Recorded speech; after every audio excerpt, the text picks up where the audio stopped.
waliullah kapangi jeung setan keur ngaringkuk bahanapeun tanggal caringin setan sia kunaon istirahat di dieu kunaon teu ngagoda kula ngagoda kiai itu tuh seseleh jasa cakna seseleh jasa waduh datang ke kuari terus we diuntit ku kaula digoda ku kredit teu daek digoda ku televisi teu daek digoda ku HP teu daek digoda ku bunga bank teu daek digoda ku macem-macem teu daek poh tak mah kiai pohara jasa kula datang ka seseleh nu mantak kula ieu keur ngalamun bae di handapeun tangkal beringin ceknya lah ieu beusi dipanggil ku atasan kula kumaha sia ngagoda kiai eta sukses apa henteu kula keur istirahat lain sa istirahatna unggal poe ngagoda kiai eta teu bisa bingung gula cek coba minta solusi tolong solusi segala naon Salamullah Gusti Allah dina ayat ieu rek nyaritakeun sekelumit tentang kisah Kangjeng Nabi Lut alaihi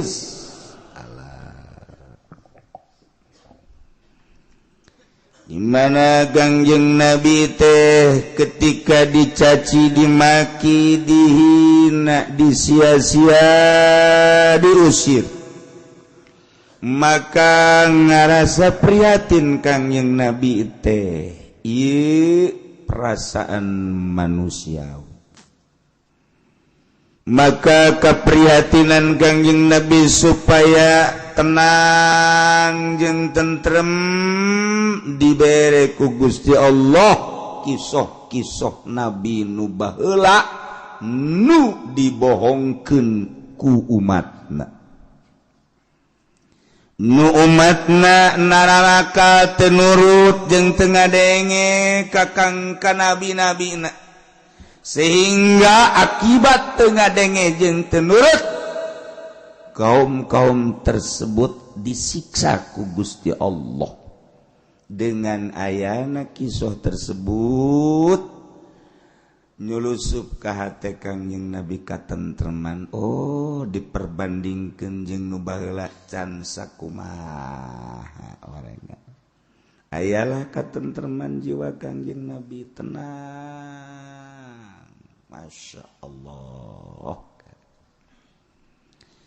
Setelah Gusti Allah nyaritakeun kisah tentang Kangjeng Nabi Ibrahim, tentang Kangjeng Nabi Saleh, Kangjeng Nabi Hud, kuari dek nyaritakeun tentang Kangjeng Nabi Lut alaihi salam kumaha nyana di kaumna. Baheula teh aya Kangjeng Nabi Ibrahim. Kangjeng Nabi Ibrahim eta boga alo ngaranna Lut.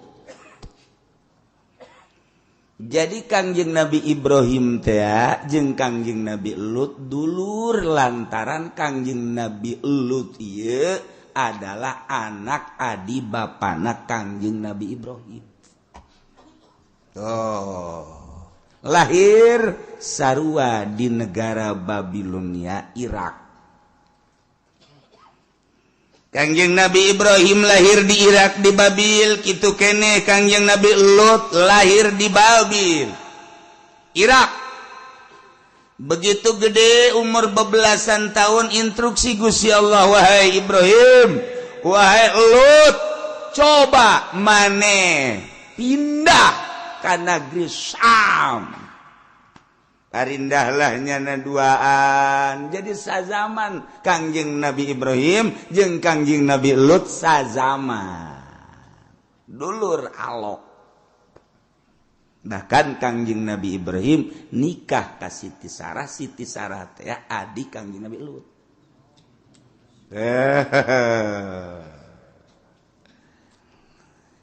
Nah, parindahnya na ka Syria nunggu instruksi ti Gusti Allah. Ternyata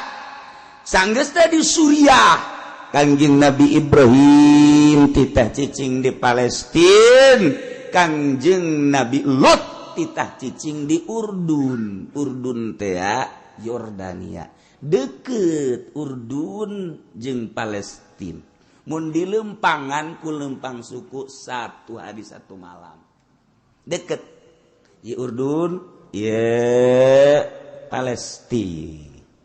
mantak lamun urang deka Palestina ti Mesir naik mobil ke Yordan ti Yordan ti perbatasan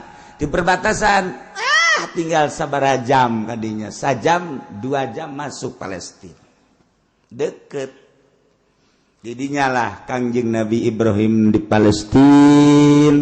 Kangjeng Nabi Lut di Urdun Yordania kebenaran di negara Urdun teh tepatna di Sodom atawa Sadum baheulana Sadum belah dieuna diganti Sodom eta teh kota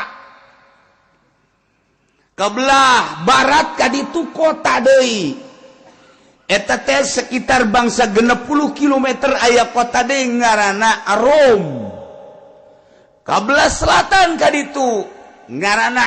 Amur kota keneh kabelah dia ka utara ngan kabelah dia ka kitu nan ngaranna timur nah eta aya kota deui ngaranna kota Muktafik 4 kota paling besar kota Sodom di kota-kota nu lain mah tadi aya 100.000 mukotil tentara-tentarana di kota nu lain mah 100.000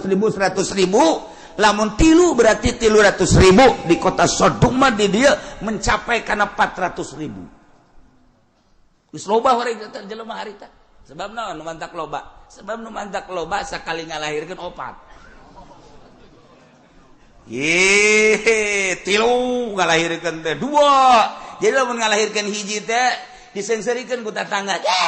ngalahirkeun hiji angel kaloba cek nya teh ya memang turunan kotok rintik begitu tere loba di zaman Kangjeng Nabi Adam maju tere loba teh 2 3 4 ngalahirkeun teh geus kos kitu bae teh mah urusan Gusti Allah Subhanahu wa taala. Urdun kunaon kumaha eta di negara Yordan teh suburna kabina-bina subur teh lain susuburan subur pohara jasa lamun melaksamangka teu kudu hese-hese jeung teu kudu dipupuk jaradi jadi samangkana teu bisa katangkep gede-gedena samangka lamun melak buah korma korma wow buahna sagede hulu korma di dahar kurang sabelah lagi mabok kurang mah buah tin, buah zaitun suburna luar biasa ya kitu kene bangsa jeruk apel termasuk kana bubuahan teh subur negara Yordan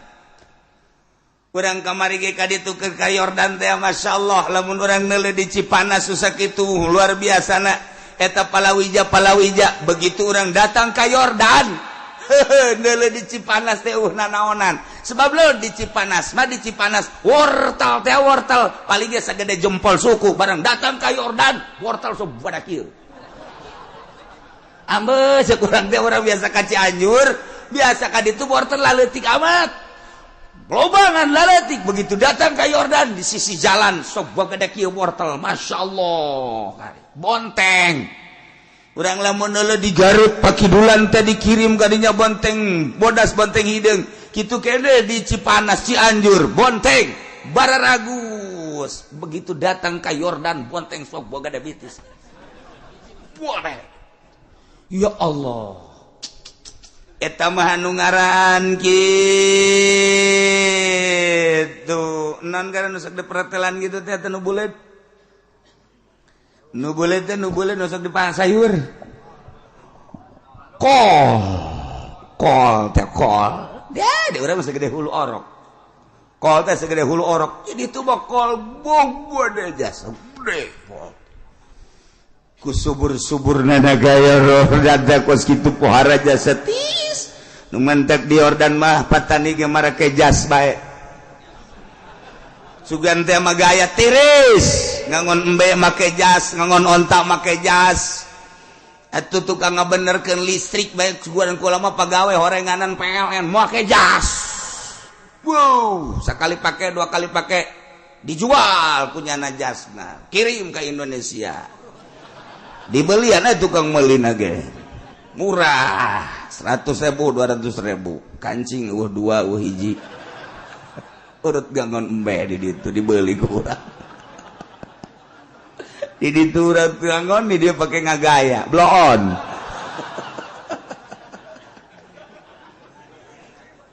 kos itulah di negara batur mah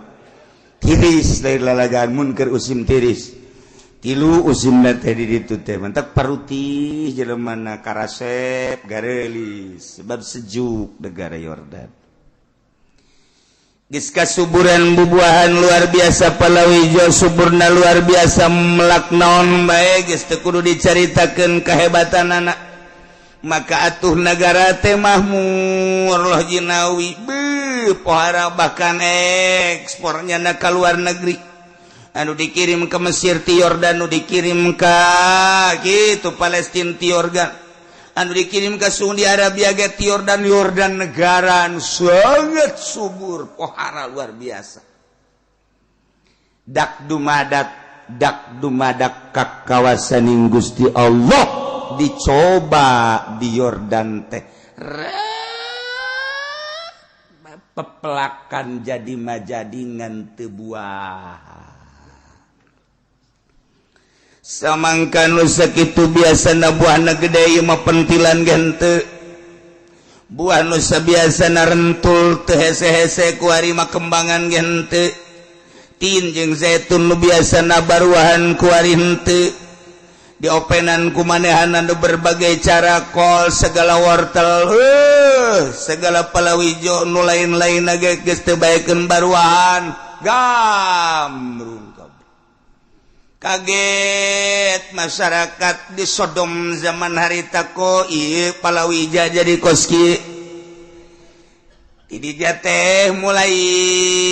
jelema teh kapan lantaran eueuh jualeun eueuh dahareun mulai maraling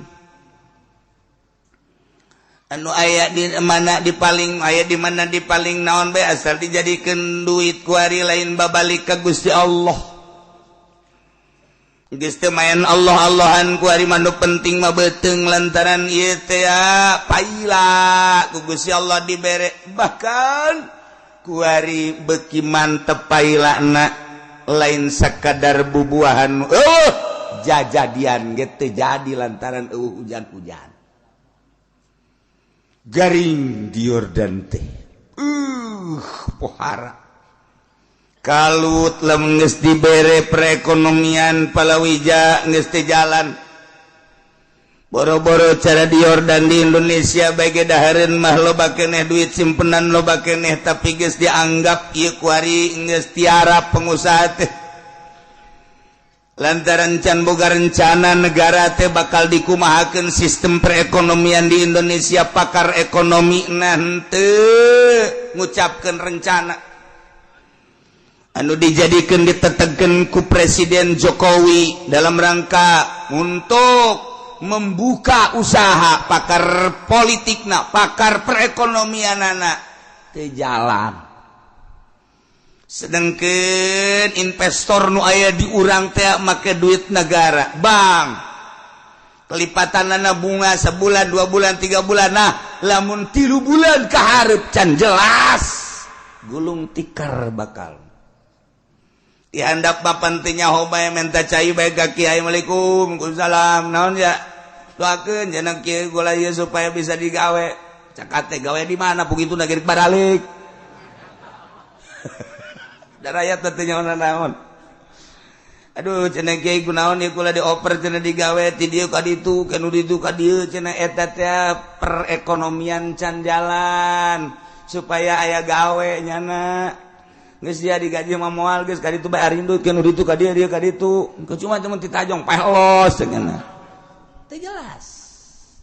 kakaraksa kieu dahareun maloba keneh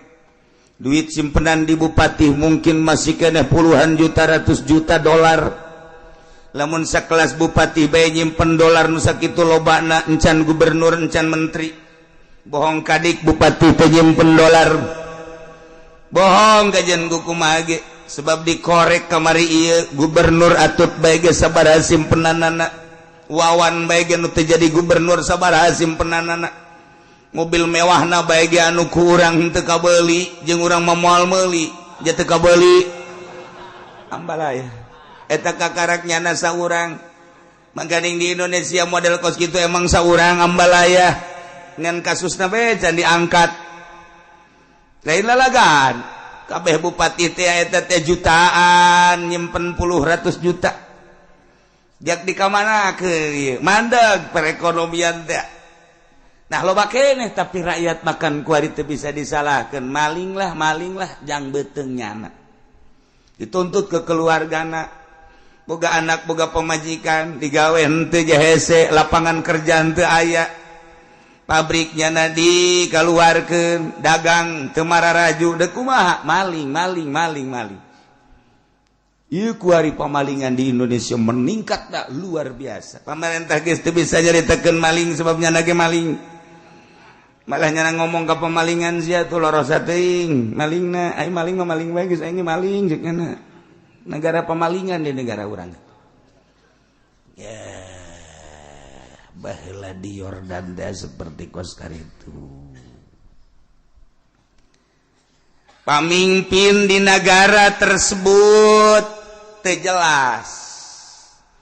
sebab saat eta encan aya anu dikolotkeun geus gapilah kapilah bae harita teh nu loba teh rombongan ieu itu pamimpinna rombongan ieu itu pamimpinna kopilah kepala kopilah musyawarah dengan kepailaan di negara orang coba orang nyieun aturan kumaha ye lantaran di negara orang teh akuari ieu geus paila aya ge kiriman ti negara luar. Kok di negara luar bisa ngirim ke urang sementara biasanya negara urang ngirim ke batur kuari urang dikirim teu etis cak kepala kopilah teu etis ya kajian kukumang urang nyeun aturan kumaha nyeun aturan anak nah setiap negara luar asup ke negara urang gorib garana tamu nyana maka dipersilakan untuk ngirim barang cuman dengan syarat nyana kudu nonggeng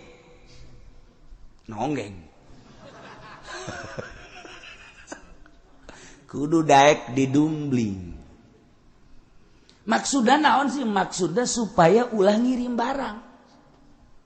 jadi disingsieunan silakan kamu kirim ke negara kami asal kamu mau didumbling sakjana kok kitu amat yen aturan aja segede kitu bae man Can hayang tadi nama can hayang dudumlingan gitu teh sakaran nyeun aturan supaya negara-negara luar teh ya ulah ngirim ka dieu disingsieunan ku ketua-ketua ku kepala-kepala kopilah mulai arembungeun geus kagok cekna geus kagok negara urang teh ku harima negara paila ulah aya kiriman tinu sejen lamun aya silakan cuman nyana kudu dek didumling atau kan arembung embung atau kudu didumbling mamanya cok dana teh kieu amat sih nyieun aturan di samping didumbling kudu mayar 4 dirham lamun nyana ngirim barang ka Urdun yakni ka Sodom di samping nyanana daek didumbling mayar deui 4 dirham sakali dumbling jadinya didumlingnya mayar mantep beres eta kudu lagi nu ngadumbling mayar Ayo mah eta nu di dumlingna nu kudu bayar atuh sararieun. Di luar nu Mesir teh anu Kuwait teh Dubai teh dan lain-lain sebagainya negara sekitarna arembungin ngirim barang kadinya kajan geus urang mah geus tanggung paila tapi mulai aya jelema kasep umur bebelasan tahun bangsa 15 16 tahunnya kasepna luar biasa nya asal kapangi bae jeung urang Urdun jeung urang Sodom nya selalu ngawer ka dieu poal aing ku sia dumlingnya nya kasepan watuh kasep ditangkep di dumling horenganan nu kasep eta setan ya setan ngarupa jelema mulai supaya resep ngadumling sebab nyieun aturanna kos kitu ya, otomatis lantaran ngeunah meureun sakali 2 kali 3 kali atuh setan na ge disebar anak-anak buahna ge tuh lain hiji lain 2 setan teh weuy asal geus beres didumling setan terus musyawarah deui di handapan tangkal kayu caringin enak ya geus aya meureun cangkal caringin tiba heula berarti sana ngaroblor kan disebar deui otomatis lantaran geus terbiasa ngadumling di negara luar ge lah jang geus biasa urang dinya mah ngadumling masalah sebab perekonomian teu jalan maka perekonomian supaya jalan masuk siap dumling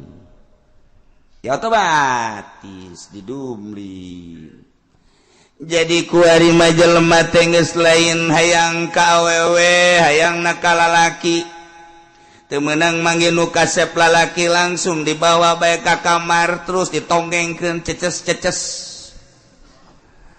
bloon eta teh urang Urdun teh kabeukina ngadumling lah awewe mah geus ngorosotkeun calana ge kunyana dijebiat teh hayang aing kos kitu mah tapi awewe ge lamun tukangna mah los daekeun nya ge jadi awewe ge didumling sarua bae lain ngan embung nu hareup hayangna nu tukang bae blon nya itu kunaon hayang nu tukang nya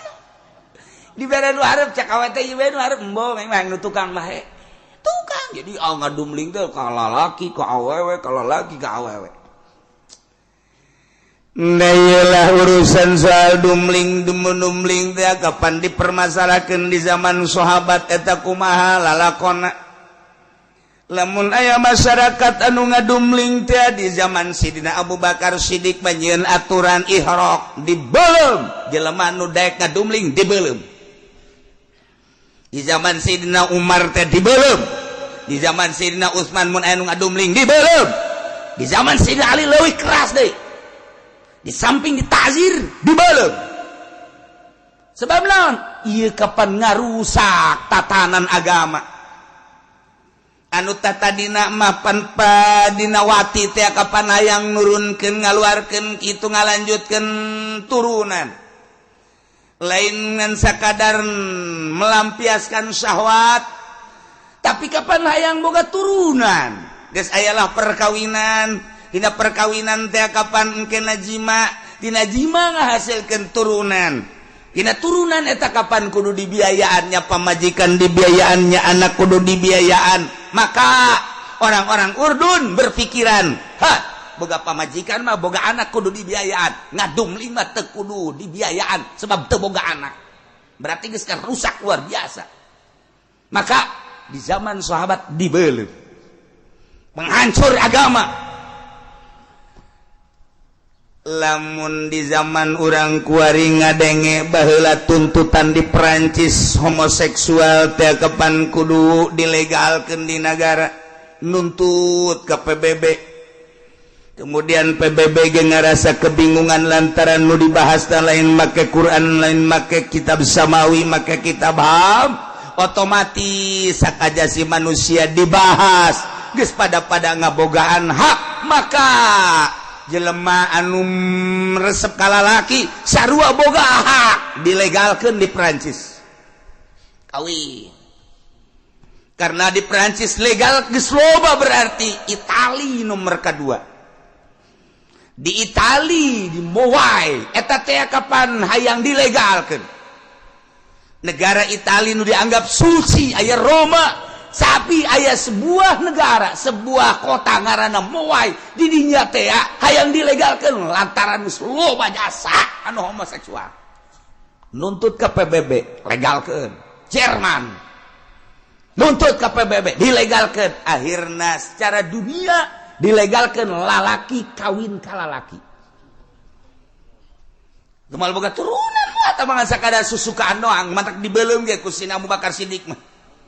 masuklah ke Indonesia kuari loba jasa di Indonesia no homoseksual aya perkumpulan homo di Indonesia Jakarta geus puguh Bandung geus puguh Surabaya geus puguh di Tangerang geus aya perkumpulan homosek geus mulai aya aba-aba dek datang ke DPR minta dilegalkeun sarua jeung seperti di luar negeri. Dek kumaha coba pemerintahan urang lamun ngabahas make HAM moal beda jeung Jerman, Prancis, Itali, Amerika. Coba hayang ngeuleuh jeung hayang ngadenge coba DPR di urang. Hayang kos kumaha coba nyana. Dek kumaha coba lalakuanana. Geus lain nyaritakeun kudu dihad atau kudu diranjam nyaritakeun soal legal jeung ilegal acak-acakan selama pemerintahanana model kos kieu henteu make aturan Al-Qur'anul Karim moal beres aya masalahna naon ge masalah jilbab bae ge ku heseun jasa jilbab bae ge ku heseun sapira jilbab atuh tetapi kan teu beres-beres kunaon eta barodo. Coba nyana mun ngaji ka Cilongok ka dieu. Beres geus kabahas kabeh. Bocenah Kiai Uci so amat. Emang aing sakapu kosok-sok. Ai ka model kosia mah kitu aing ge sok bae lah. Sia barodo-barodo teuing atuh. Mantak naon? Hayu atuh jeung mayoritas Islam di urang mah. Masalah jilbab bae ge sakitu hesena komo masalah homo. Mal kabahas ku jadi patali-patalikeun jeung urusan kemanusiaan. Hak ajasi manusia ujung-ujungna mual beda jeung di Perancis, Jerman, Itali. Ya Allah ya Rabbi nu dihadapi ku urang berbagai permasalahan anu kompleks di antarana model kos karar itu kono ngabahas tadi DPR puluh ya play amat sih. Lain kiaian kapan di DPR ge ambalaya kiai. Islam lulu kapan lah Kristen masa etik. Tetapi kunaon sih teu bisa ngabahas. Kunaon eta? Lantaran nu dideuleu lain akhirat nu dideuleu lain syariat nu dideuleu lain agama nu dideuleu aja sebuah kekersekan iya nu dideuleu teu saha nah kuari jarita di Yordan seperti kitu ambalaya kuari mah hampir mayoritas homoseksual. Atuh jelema teh teu meunang aya nu kasep asal aya nu kasep diporosotkeun calanana titah nonggeng blon. Naon bedana teh jeung kuda naon bedana jeung kebo lantaran teu ngaharepkeun boga anak sebab lamun boga anak macaknya na ieu teh napakaheun urusaneun mendingan ngadum linga wae ge atuh daek badi dumling masalah nu penting mah embung ka urusan hareupna. Lantaran ke bosi boga anak kadituna kapan urusaneun berarti dibere poek ku Gusti Allah. Poek. Pemikiran teh poek. Maka Allah ngutus seorang nabi nu ngaran Lut maneh cicing di Urdun luruskeun eta akhlak luruskeun eta moral bangsa Urdun. Anu geus galiwat wates kokuari mah dirobah ka resep teh lain ka awewe kunaon resep ka bool nya nama teu meunang neuleuh bool anu nyentol-nyentol barolot geus kos itulah jelema bangkawara diutuslah Kangjeng Nabi Lut Kangjeng Nabi Ibrahim di Palestina Kangjeng Nabi Lut mah di Yordan deukeut ka dinya teh. Atuh Kangjeng Nabi Lut tadi titah ku Gusti Allah diangkat jadi nabi diangkat jadi rasul maka Kangjeng Nabi Lut dakwah nitah ulah boga kalakuan model kos kitu Kangjeng Nabi Lut langsung ngomong ka kaum, wahai kaum Urdun, di mana bae ayana ieu coba urang buka mata hate, urang boga kalakuan teh beda jeung nu baraheula. Zaman bapak urang, zaman aki urang, uyut urang mahja wajar-wajar bae ai lalaki mah hayang ka awewe. Kunaon saat ieu di mana bae kok resepna kabool. Cek Kangjeng Nabi Lut ieu kira-kira atuh. Bahkan Kangjeng Nabi Lut dakwah kitu ge geus diincer bae Lut urang bool yu. Beres. Itu beres ya umat. Waduh jadi ancaman Lut.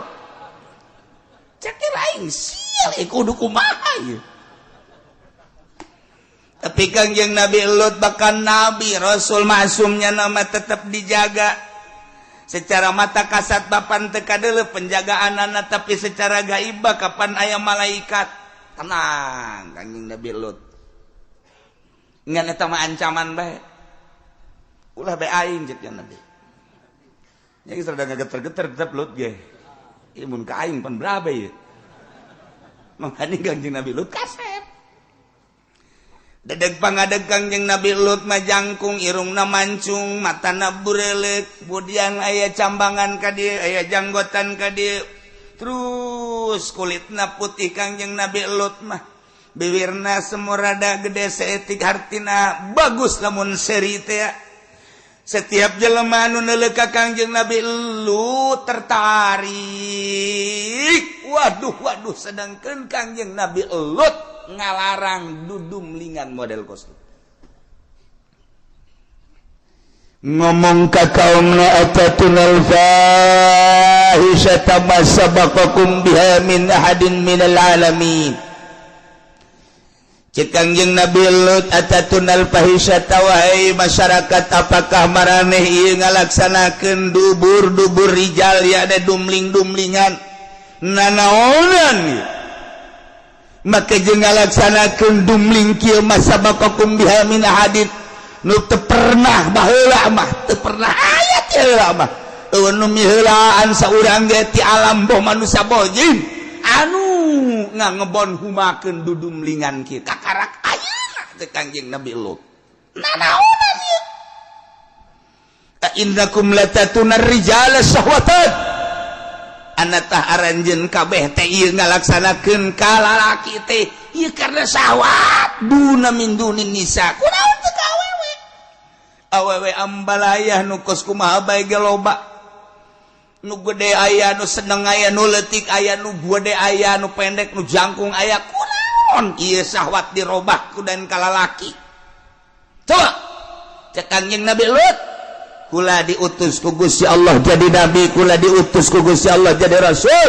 kita nyelesaikeun urusan moral bangsa. Ieu hiji bae ieu, heulanan ulah dumling. Nanaonan ieu? Bal antum qaumum musrifun. Balik taharanjeun teh kaum anu bloon, ngaliwat wates kabeh, ngaliwat tina halal kana haram. Kunaon kikieuan? Kitulah Kangjeng Nabi Lut dakwahna nu mantep. Ieu ayat teh titah dieling-eling diinget-inget ku Kangjeng Nabi, wazkur elinglah anjeun Muhammad Luton ka Kangjeng Nabi Lut.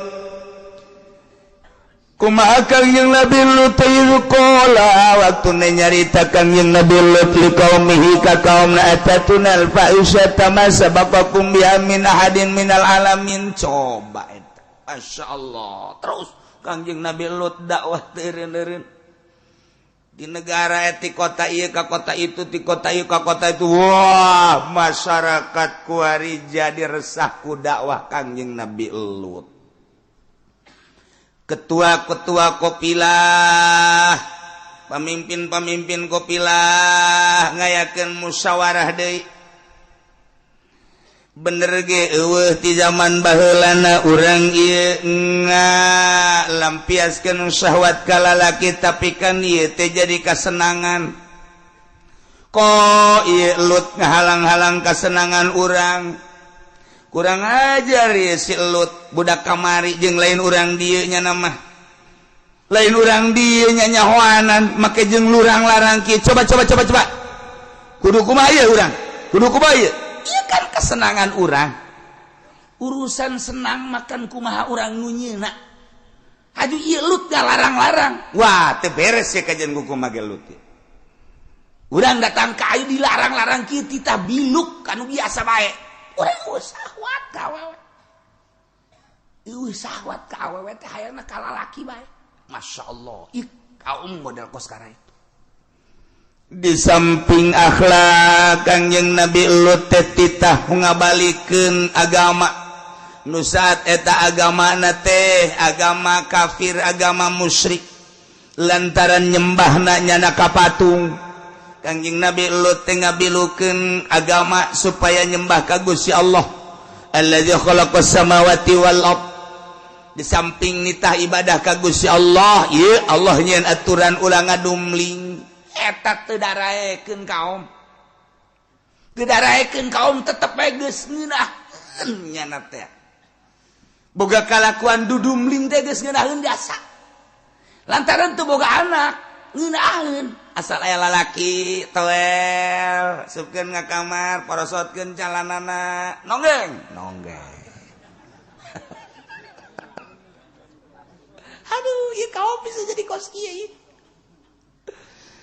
nu bantah Kangjeng Nabi pernah nyarita inna akhwafa ma akhafu ala ummati amalu qaumilut saya napang dipakai karempan anu ku kaula dipakai karempan terhadapku umat kaula ieu pagawean kaum Kangjeng Nabi Lut rempan jasa moal pati-pati Kangjeng Nabi nyarita kitu lamun encan katropong ku batin Kangjeng Nabi berarti batin Kangjeng Nabi geus neropong di akhir zaman bakalna terjadi umat urang ge umat kaula loba anu kos Kangjeng Nabi Lut kos umat Kangjeng Nabi Lut masyaallah duman taqala Muhammad bin Sirin laisa syai'un minad dawabi amalu amala qaumil Lut ilal khinzira wal himar ente perhatikeun coba ge di berbagai negara teu aya hewan-hewan anu mamana ge anu boga kalakuan kos kaum Kangjeng Nabi Lut kecuali dua hiji babi nomor kedua himar urang lamun leuleuh kuda jalangan tetep bae lain kana duburna tetep kana parantina lamun nyele kebo jalangan tetep bae lain kana boolna tetep bae kana parantina urang leuleuh embe ge kajenting nyana jalan tukang tetep kana parantina kotok ge kotok sarua bae kotok emang aya naonan kotok mah dua tah hiji liangna nanya setelah diteliti jangan mah hiji liangna eta keneh ngan kakawasan Allah meureun paranti endog mah paranti endog paranti tai mah paranti tai urang teu nyaho tamu urusanana sebab naon nyahona kieu lamun aya kotok kok tewak cek ibu urang bae tewak ayo colok coba geus endogan teu colok urang aya berarti terendogan budak kuari mah nyawon kos kitu mah colok kurang panas eta curug kurang panas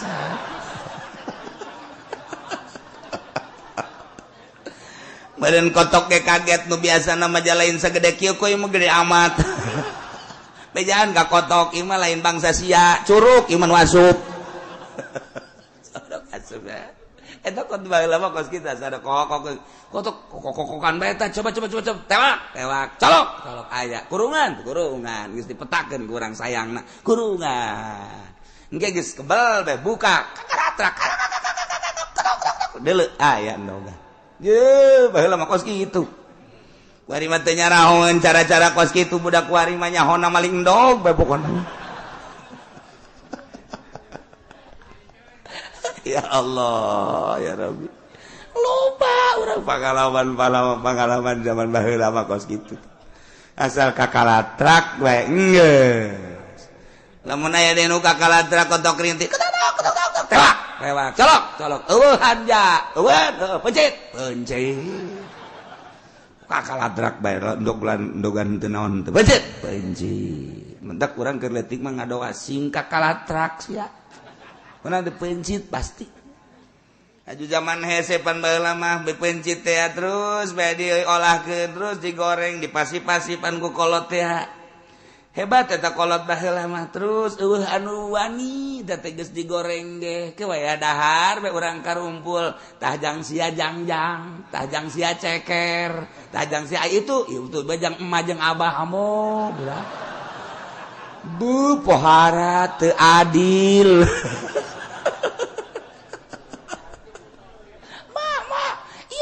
dagingan tah dagingna mah ku tempe bae jadi daging mah tetep tempe keneh dibere ceker dikejotan we nya kolot uyuhan deui nya nya mentok aya anak ceker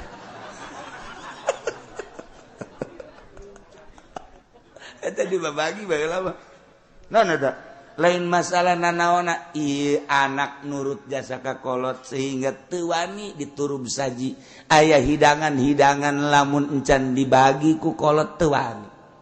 berarti kan hebat jasa teh akhlak kamari ieu masyaallah hebat jasa urang dahar ka dinya bebeja heula mah itu aya daging kotok heuh teh jang ngabasia haji kula keke mangabagi dibagi kumaha nurut jasa zaman kamari ieu ya Allah kuari buka turun saji set beres bapak ada jeung mana ieu salam geus dahar hehe sia nya heueuh padi dibiakeun kabeh ira deui mah atuh geus teu bisa mangko kumaha tungtuna kompetisi kolot jeung anak asal geus aya turun saji bapana ti heula beak anak nanti lah beak anak jeung bapak kompetisi ieu mah keur carita zaman kamari ieu mah zaman sieun ka kolot zaman nurut ka kolot boro-boro nanaon boga daging ge boga tempe tetep dibagi ku kolot urangna nemah deui masyaallah haju hebat jasa kapan baheula mah aya papadangan sagala rupa hingga tetangga teh mah mandek papadangan ka mana tuh ka mata tangga ya papadangan matah ditambahan deui nya matah tuh jang papadangan bareng ka ditu itu boga dicokot ieu boga ka ditukeun eta papadangan ku akur eta baheula masyaallah karim rapih jasa zaman kamari ku ari geus papadangan oh didalekeun sia daharnya lindit da ka ditu cokot dahar ku sorangan kotek tenen deui kadinya ieu samu aing ka mana lah kotok geureunan sia meureun kotokna ulah bomong gitu nah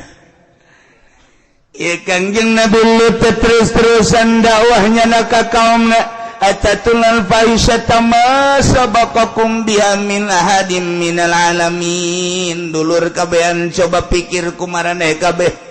ja urang teu pernah didongeng-dongeng ku kolot urang baheula teh kudu resep ka bool mah kudu ngadumlingan bool mah coba ieu kalakuan teh teu bagus hiji agama Islam nyembah ka Allah ulah kapatu dua akhlak moral ulah boga kalakuan ngadumling innakum latatuna rijal syahwatan kunaon maneh make jeung ngalaksanakeun ka bool lalaki ieu karena syahwat aneh amat syahwat coba awewe atuh min dunin nisa teu daekeun ka awewe bal antum qaumun musrifun kunaon syahwat disalurkeun ka bool lalaki lain ka awewe iyalah bal antum qaumun musrifun aranjeun kabeh kaum anu ngaliwat wates lain kana halal kuari kana haram di opat kota nu tadi diceritakan gegedena mati Sodom eta teh terus baik kepala-kepala kapilah teh musyawarah lantaran ieu aya hiji manusia nu ngaran Nabi Lut nyana mengklaim dirina bahwa dirina nabi bahkan nyana teh diutus ku Gusti Allah jadi rasul ieu teh urang deuk ngarobah tatanan kahirupan urang kalazatan urang anu urang geus aya dina kanikmatan yeuh kuari kabehan kaum teh 90% nyana resepna ngadumling Masya Allah bisa bos gitu aneh lamun orang nyaritakeun aneh nganahan-nahannya koresepnya nahanya koresepnya padahal maka lakuan haram lain eta bae di urang bae ku ari korupsi menjadi-jadi urang teu nganahan-naha ketika dinahan-nahannya ana seserian korupsi eta kan maling tapi kan geus kabehan maraling urang rakyat bertanya-tanya kok daek maraling sih aneh nyana geus kangeunahan ketika diuk di dewan geus korupsi ketika diuk di pemerintahan korupsi ketika ku urang ditaliti geus teh sieun ka Gusti Allah nyana ngomong lagi aya KPK tahu aya KPK tahu nu dipake kasieun teh KPK eta mah sarua jeung naik motor nu dipake kasieun polisi mun satungtung aya polisi nyana heuh lamun polisi atuh eta polisi ieu satungtung kos kararitu moal aya kaberesan kajen ku kumaha terus maling teu eureun-eureun di urang nyaraho kana haramna korupsi jak korupsi maling tapi terus bae urang mun nyaritakeun kunaonnya kaum Kangjeng Nabi Lut kararitu aneh amat atuh urang ge kunaonnya pemerintahan urang kok korupsi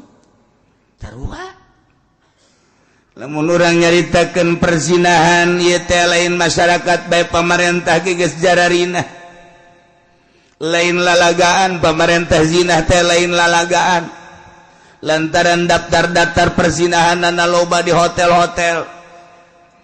asup ke hotel teh eta teh deuk zina ieu teh pemerintahan urang masyaallah karim inggis sebenarnya mah ieu mah perzinahan di urang lain lalagaan ku ari homoseksual di urang loba homo ya kaum homo lamun lalaki resep ka lalaki ngaranna homo kamari aya gay-gayan di urang teh berlaga seperti kaum wanita iyalah nu dipake karempanku Kangjeng Nabi urang sangat rempan di kaum kaula nu bali kukula dipake karempan pagawean kaum Kangjeng Nabi Lut teliti coba ge hewan kabeh tara daek ngadumling kecuali dua hiji khinzir dua himar eta badaekeun tah babi mang ngadumling himar ngadumling berarti kaum anu daek ngadumling berakhlak babi berakhlak himar ilah kos kaum Kangjeng Nabi Lut alaihis setan terus bermunculan asal rada-reda setan itu ngarupa manusianya kasepan setan mah terus bae turun-turun ieu ge gara-gara setan duta tadi nama jaar rembungeun tapi setan ngarupa manusia nu kasep geus nonggeng ti heula atuh ngaranna ge setan kadang-kadang nyana ge teu make calana-calana acan ngan make ampok-ampok doang aju ugal-igel di hareupeun jelema atuh ngagodaan nyana terus atuh ngaranna ge setan terus be setan malah sok inget kadongeng di ilmu kawalian da aya waliullah kapangi jeung setan keur ngaringkuk bahanapeun tanggal caringin barang dideule sudah dasar orang sia setan cakeun kok tenang amat sih sia setan di dieu lah cakeun teh lain atuh setan mulai tenang-tenang atuh itu batur kunaon atuh teh digoda Gus ya cakeun antep lah kula cenah di istirahat ambo emang sia pakai istirahat kudu bisa istirahat lah teu kudu digoda ge ku kula cenah itu kiai na geus dari setan ya tuh pamarentah teh kudu digoda ku kula cenah ge geus dari setan kabeh cek kana lantak urang kuari istirahat cek kana alhamdulillah senang cenah kula jauh mereka, bantah ke satu, ayo nanti kudu digola, udah sudah digoda-goda sekarang. Orang lamun inget kadinya tinggal ngaheukeun jahe. Berarti kuari istirahat setan di hadapan tanggal ceringinnya. Sebab sejen geus di setan. Menang saminggu wali kapangide jeung setan nu sejen. Kadina di assalamualaikum, waalaikum. Teu daek ngajawab. jadi tukang. Assalamualaikum. Bareng di dulu. Pengen tengah jawab setan sia hore. Sia keron di dia istirahat cek nanti. Setan sih istirahat. Maya setan istirahat. Wali banyak heueun ka setan-setan. Pan musuh teh opat hiji dunya, dua makhluk, tilu nafsu, opat setan. Urang teh hiji titah ninggalkeun dunya, dua titah ninggalkeun makhluk hate ulah ta'alluq. Tilu nafsu ka opat setan. Jadi nyahueun ya nama ka setan teh. Ya mun kapangijing setan Imam Syafi'i kan pernah nojok setan. Tonjok ku Imam Syafi'i. Buta sia. Sembarangan sia. Tai. Ceurik setan ngahinging. Tadi teu mabuh sia. Budak bisa nojok setan. Urang mah kuari setan teh anak baranakan di hate urang.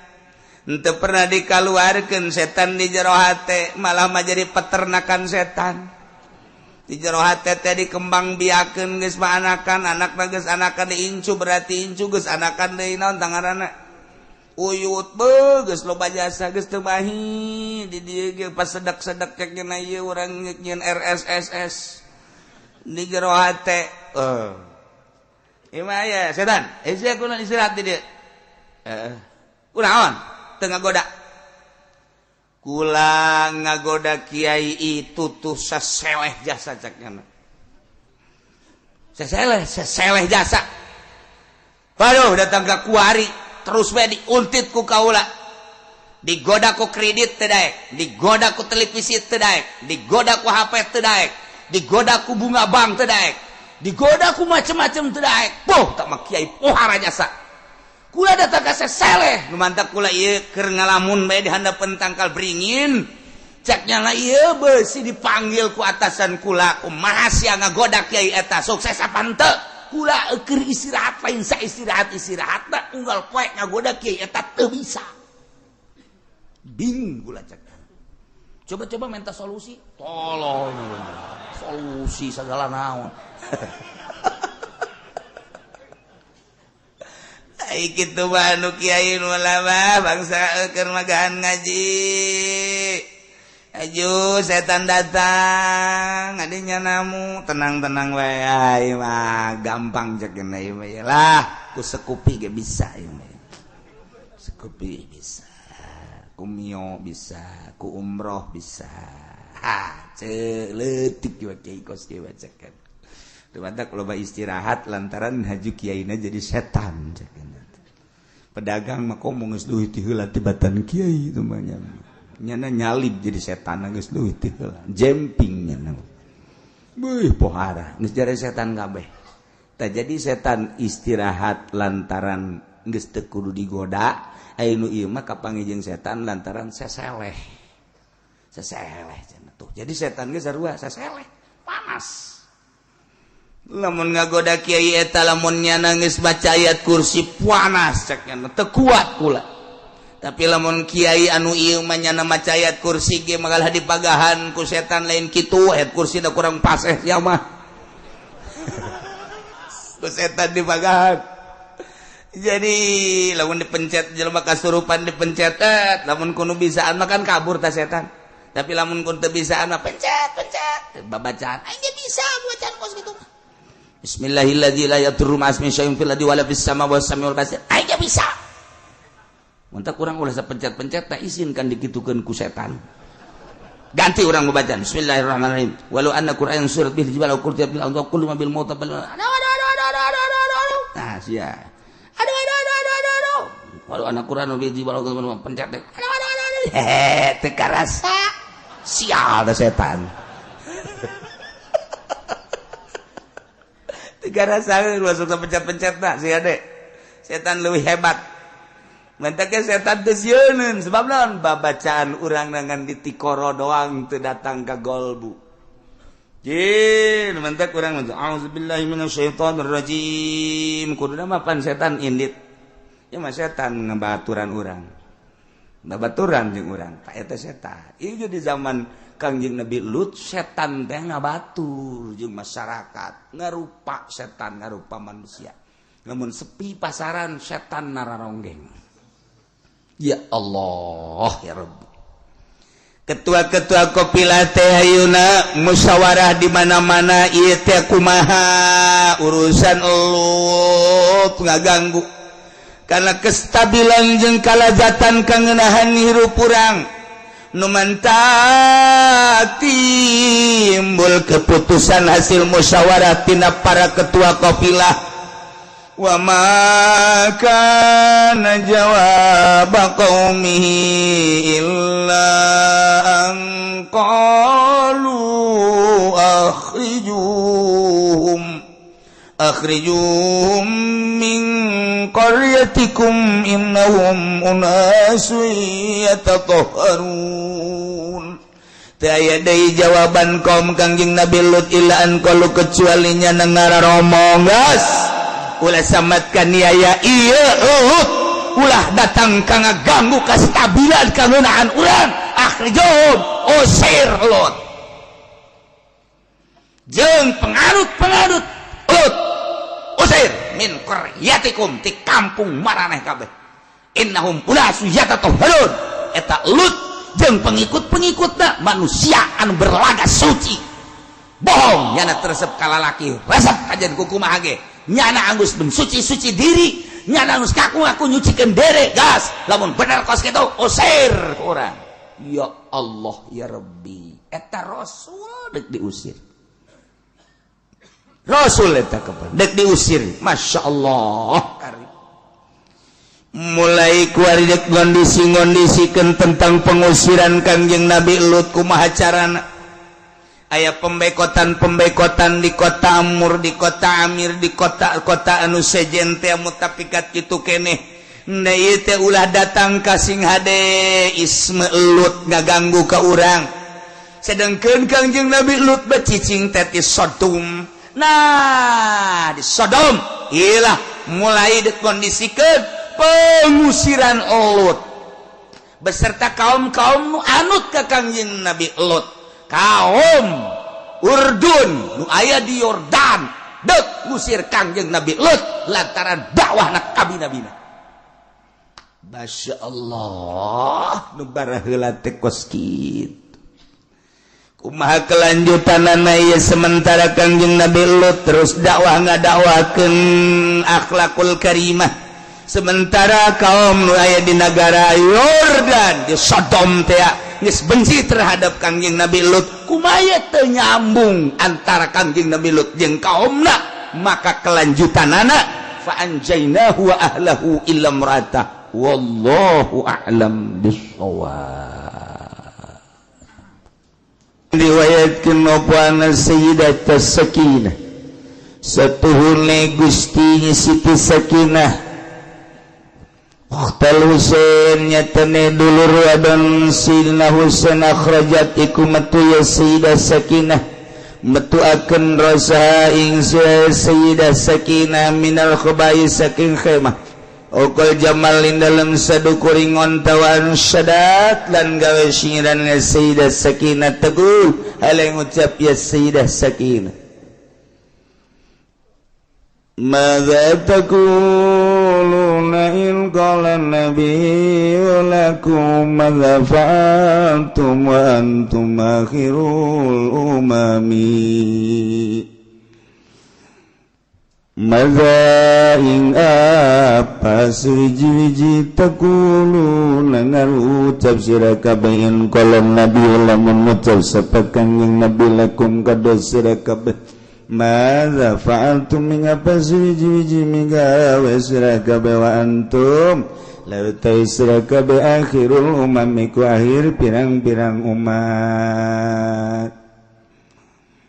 itrati wa bi ahli bada muftakidi minhum sa'ar wa minhum duriju bidamin bi'atrati bi'itrati kalawan turunan insut tababaun mutababaun mustafilun fa'ilun mustafilun fa'ilun mustafilun fa'ilun mustafilun fa'ilun. aya not menang sambarang lamun rojas mustafilun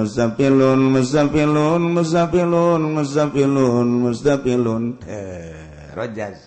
disebut bargong sereng cek santri mah di kuku mah bisa baik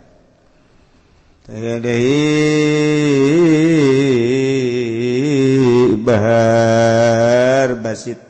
fa'ulun muzailun muzafilun fa'ilun muzafilun fa'ilun muzafilun fa'ilun muzafilun fa'ilun maza taquluna in qala nabiyyu lakum maza fa'altum wa antum akhirul umami bi'itsrati wa bi'ali badamu takidi minum musara wa min duriju bidamin makana hadza jazai in nasatul lakum tuglipuni bisuin bizawi rahimi aduh lamun awewe bisa kos kitu ngeunah paranti ngayun-ngayun salakina aduh enak bitati kalawan turunan insun nabi ahlilan kalawan alinsun dalam sawsede mubtakidi kesepen insun minum usara ikut tetap setengah saking itrati utawi dan tawan wa minhum duriju lan saking itrati duriju den lamokotan itrati bidamin kalawan getih makana zawaran apa iki iku jazai babalas ingsun nasahtu id waktune nasahtu nganasehatan ingsun lakum kada sira kabeh antuk lipuni saking entang ngagenteni sira kabeh ingsun bisuin kalawan ala bidawi rahimi ing dalam kanganduane baraya ingsun. Sayyidina Husain dibunuh, terjadilah Karbala, gempar dunia, boga dulur ngaranna Sayyidah Sakinah. Anu dunia saat eta ngalengis cerik terutama Madinah Mekah careurik kabeh sebab sirahna teh dipakai main bola di alung-alung nu manteu kuari jelema main bola teh akibat awal ngahinakeun ka Sayyidina Husain. Terus berkelanjutan kuari urang lamun leuleus sasakala anak main bola tidinya nu mentak kuari nyeri rarasaan lamun urang leuleus nu main bola kulantaran teu nyaho ka sasakalana tu kuari maja kiai ge peuting teh nongton main bola.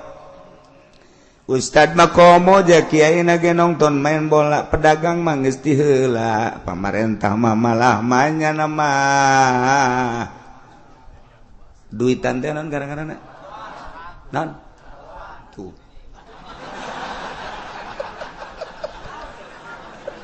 aduh Gusti Allah bagus nyaraho biasa masyaallah. Ndek kumaha lalakona coba yeuh. Urang lamun nyaritakeun keistimewaan Syekh Abu Hasan Asy-Syadzili. Syekh Abu Hasan Asy-Syadzili teh nyana teh kapan boga guru, guruna saha? Imam Syekh Athaillah. Syekh Athaillah teh guruna saha? Imam Marusi As-Sekandari. Syekh Abu Hasan Asy-Syadzili lahir teh panehanana mah di Maroko Maghribi. Nyana ngaguru, setelah ngaguru seakan-akan diperintah ku guru kita kanu nurut. Geus teh loba tuwar-tawarnya nama antar negara ku guruna teh. Mesir berangkat, geus ti Mesir, Yordan berangkat, Yordan terus Maroko berangkat, balik deui kuari ka Palestina, balik deui ke Yordan, Mesir, terus baik dalam rangka usul ilallah nyana hirup kumaha petunjuk guru.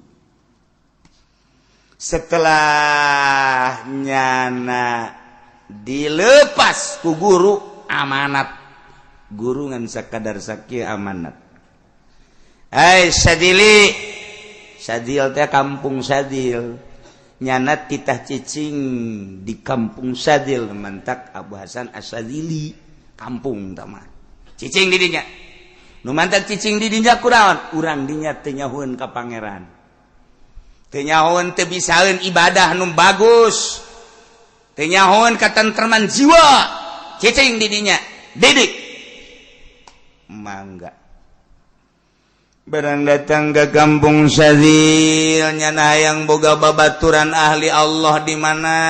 ieu teh diteangan kiai-kiai ku nyana barang diteangan ieu kiai ahli ibadah tapi can pati ikhlas kiai ibadah can ikhlas kiai ibadah can pati ikhlas neangan nyana pibaturan nu ikhlas hayang babarengan pas aya di handapeun gunung sorangan bae oh iya hebat dia. Di samping eta cek cenah aing dik didinya ngaguru deui. Terus cenah ngabaturan ibadah ka Gusti Allah duaan. Sanggeusna duaan sesuai jeung perintah guru kita ngembangkeun agama di kampung sadil dakwah. Amanatna ti guruna sia opat jeung opat. Nu opat hiji cinta hiji be Allah ulah aya cinta salian Allah dua ridho keputusan Allah jeung aturan Allah ulah neangan ridho makhluk manusia ulah tilu tapa tina dunia zuhud ulah aya sabakatul hiber acan di jero hate sia resep kana dunia opat tawakal tu Allah tawakal ka Gusti Allah cekal eta cicing di mana bae nu opat deui laksanakeun kewajiban Gusti Allah ira bae jauhan larangan Allah paharaman Allah nomor katilu sabar menghadapi nu teu dipake karesep nomor kaopat tahan nahan nu dipake karesep eta bae cicing di mana bae sakitu sakitu imam bahasan cinta ulah aya dua hiji Allah ulah cinta ka cing cinta aja ieu mah penting geus kieu sorot seri sorangan nya kenclong kiai blon ya Allah ya Rabbi aya macem-macem kacinta di jero hate Abu Hasan hiji be cinta Allah nomor kedua ridho karena keputusan Gusti Allah titik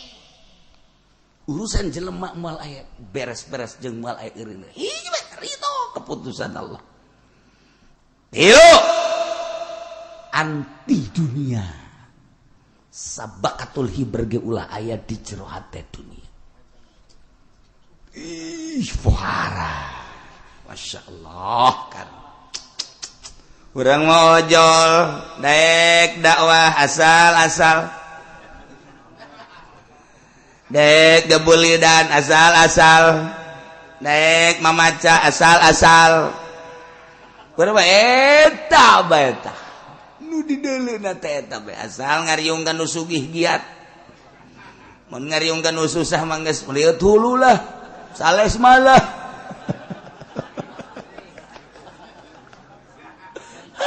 Masya Allah gari itu nomor keempat tawakal pasrahkeun diri ka Gusti Allah ya kayak opat deui laksanakeun seluruh kewajiban Allah andai kata kudu nyawa tarohana taroh dua jauhan larangan Allah paharaman Allah singkirkan opat tilu sabar menghadapi nu teu dipake karesep naon nu dipake karesep sabaran urang embung sabar nomor kaopat berat deui bae nahanmu urang hayang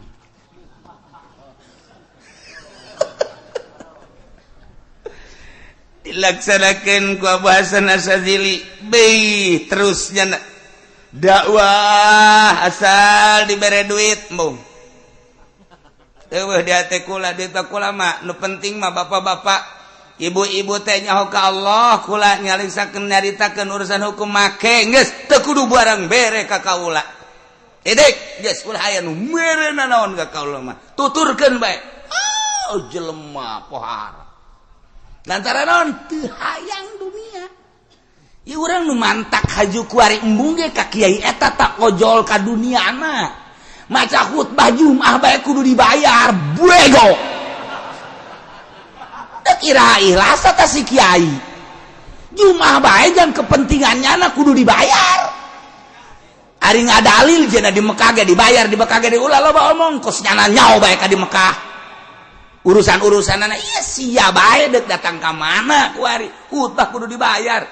aya aturan ku DKM teh dibayar nyana haju indit Jumat nanti di dinya tolol teh coba kiai eta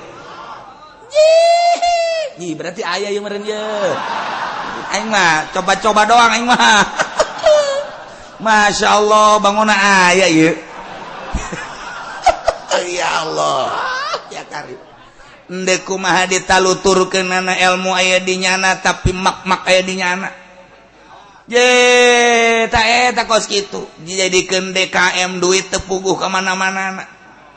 tulisanana eueuh duitna eueuh atuh ieu naon bedana jeung Abraham Samad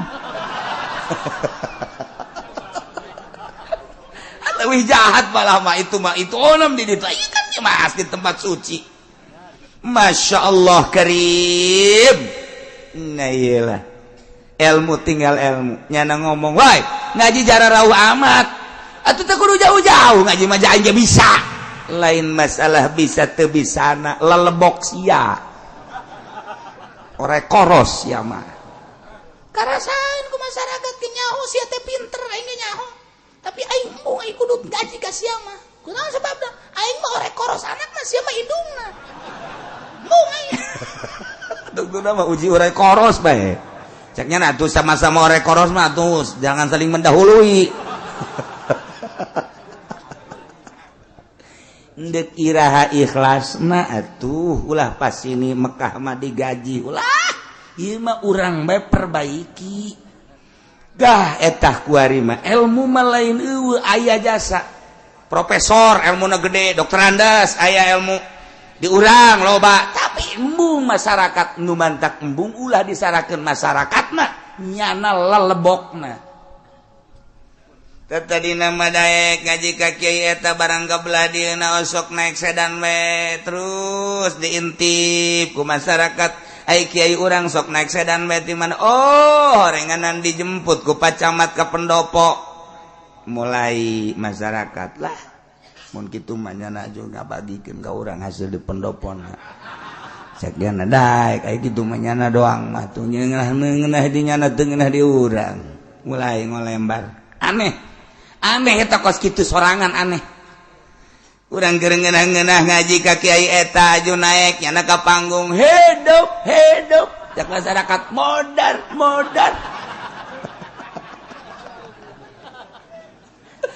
aja masyarakat embung aing embung aja ka nyana embung kunaon teu aing hate aing embung ulah disalahkeun masyarakat nyanana akhlakna kecenderungan hate nangis lain ka Allah tapi ka seseorang kasih eta boleh jadi nyana geus ngomong bae disampaikan dulur atuh kadana nu jauh mah nu deket-deket atuh ngaji ieu ka dieu ieu kudu boga kaisin jelema mah teu ngaji mah sia de cek nyana teh aya teu ngaji mangke dikanarakakeun di masyarakat ngomong nu ngaji ge can puguh teu ka sorga can puguh ka sorga nu ngajina ge nu bagahan bawa ka neraka endahan kitu masyarakat blow on teh masyarakat blow on masyarakat teu bisa teu ikhlas teu bisa bae teu ngeunaheun bae dituturkeun anak sakumaha supir tadi oleng bae balik sen eueuh hiji berangkat deui sen eueuh dua setir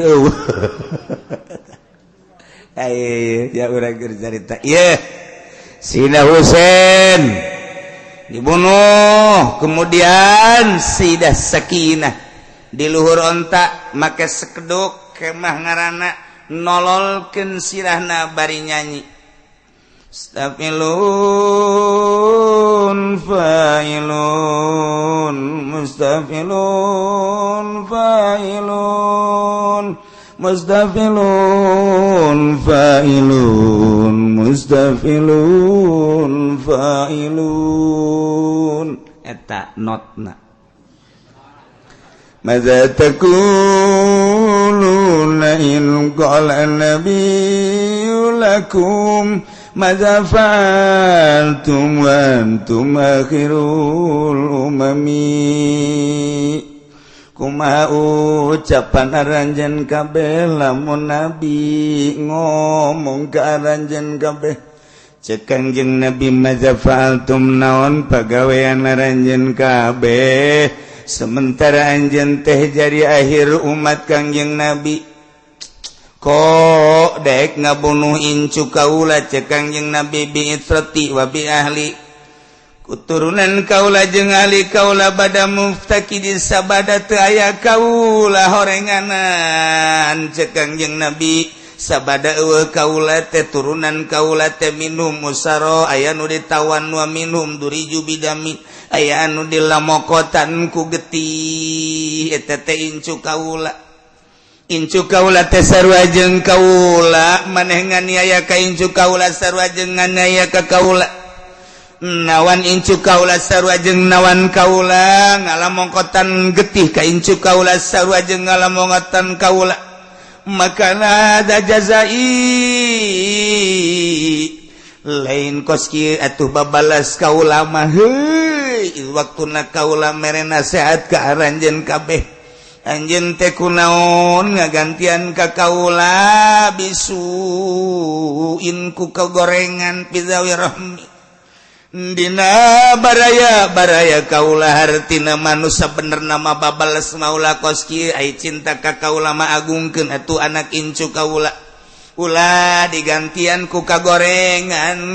salila aya kaula maneh ngahormat ka kaula kok eueuh kaula mah ieu anak incu kaula teh dihinakeun ku aranjeun kabean ieu nyanyian Siti Sakinah masyaallah mitrati wa bi'ahli badamu takidi minum usara wa minum duriju bidamin makana hadza jazai nasatu lakum an tukhlifuni bisuin fi dhawi rahimi wallahu a'lam bishawab.